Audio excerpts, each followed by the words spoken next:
Hey guys, so today we're taking a look at the third and final helmet in the first wave of the Empire collection of Star Wars 18 plus displayable sculpture helmets.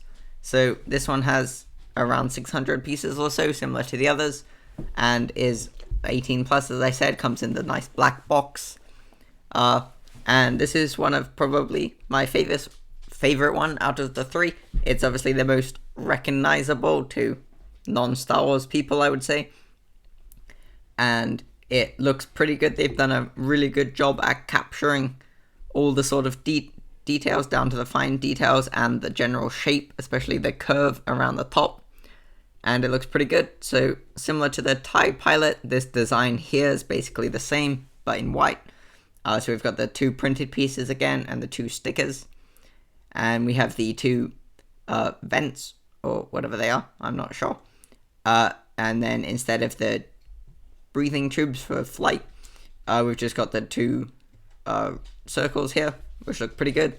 And they've put the white pieces in here to cover up the stud holes in this large piece here. So this build is similar to the TIE Fighter one, obviously without the large tiled piece here, but the side detailing's similar here. We do, however, have several sets of stickers along here to give the blue kind of grill pieces accurate to the films. And we do have a couple of grey detailing pieces along here. And this piece is just kind of sat on there. You have to make sure it level. It's just on there with one piece. And in the middle like that. And around the back, we do get this really cool bulged out design, which is quite accurate and looks really good. We get a couple more dark grey detailing, and it's the same on the other side. So here is similar to what I was saying with the TIE Fighter Pilot. Here it looks excellent. So it's the same eye design, however it contrasts obviously perfectly with the white, and so it's really easy to see them, and the black line along the top as well. So that's why I think it looks far better than the TIE Fighter Pilot, even though I know that is the design the TIE Fighter Pilot was going for. But this one just looks a bit better in my opinion. And again, we have the same stand as the Boba Fett and very similar to the TIE Fighter Pilot. And again, the printed piece, which is very nice to see. I understand why these weren't printed, but it would have been nice to see these and these printed, especially because I bought mine secondhand and I don't want to ruin the stickers by taking them off, but they're not perfectly aligned. So that's not at all Lego's fault, but it would be nice, especially an 18 plus display piece that costs £55 or $60. It would be nice to see a few more printed pieces. Overall, the build on this one was a lot better than the TIE Fighter Pilot one.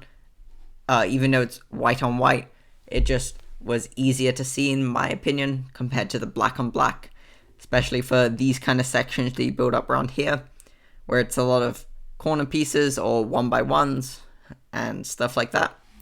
The center build, as similar with the other ones, is kind of built like, if I take this piece off, see it's built on white 8x8s and these large skeletal pieces, as well as a lot of these studs on the side kind of pieces that they use in brickheads, these 2x1s and 2x1x1s, and they use this design similar to well, the first time I saw it was in the, what's it called now, 80106, I think it is, Chinese New Year Story of Nian set.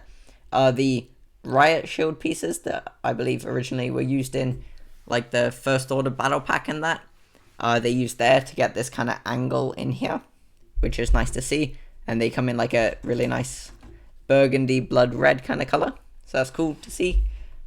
Yeah, and overall I think this is a really good looking set, super iconic, and they managed to capture the details in Lego really well, even though the film is obviously, it's very shiny and very round. They've managed to do a really good job without using tons and tons of slope pieces. so that you can still see it's a Lego model. Like I've had people say, oh, that looks really cool, and oh, it's obviously, is that Lego? Yeah, it's obviously Lego. I can see that, but they think it's really cool how they've managed to get all the shaping and stuff. They are quite tedious to build, so that is another reason I suppose they could have given it the 18 plus moniker, whatever it's called. Because like the 1x1s and that is quite a tedious build. It's not really like a build you do and then you get to play with. It's just a build you do and then you display it. So that could put some kids off from building it, I suppose. But nevertheless, as a display piece, I think it looks excellent. And I'm eager to get the other two that they've just released, as well as I'm hoping that they release prequel ones that are actually good and that we actually want. So like I'm thinking like a phase 1, a phase 2 regular clone, a Rex and a Cody. But they're all clones, so that's 4 already, and they've released 5 in the Empire wave, so I'm thinking they'll do the same. So they'd probably not do that many clones, and the next wave would probably be Rebellion or First Order, something they would put off doing the prequel as much as they can, because that's the kind of attitude LEGO seems to have at the moment. So we'd probably get like Luke's and Gold Leader's X-Wing helmets and helmets like that way before we got any prequel ones. But I think the helmet series is an awesome series and they should definitely keep doing more, as these ones we've seen so far and the new ones that I haven't quite got yet look really good. And hopefully if you guys stick around, I should have reviews coming sometime in the future of those other two and any other ones they bring out. So stay tuned. Thanks for watching and hope you guys liked.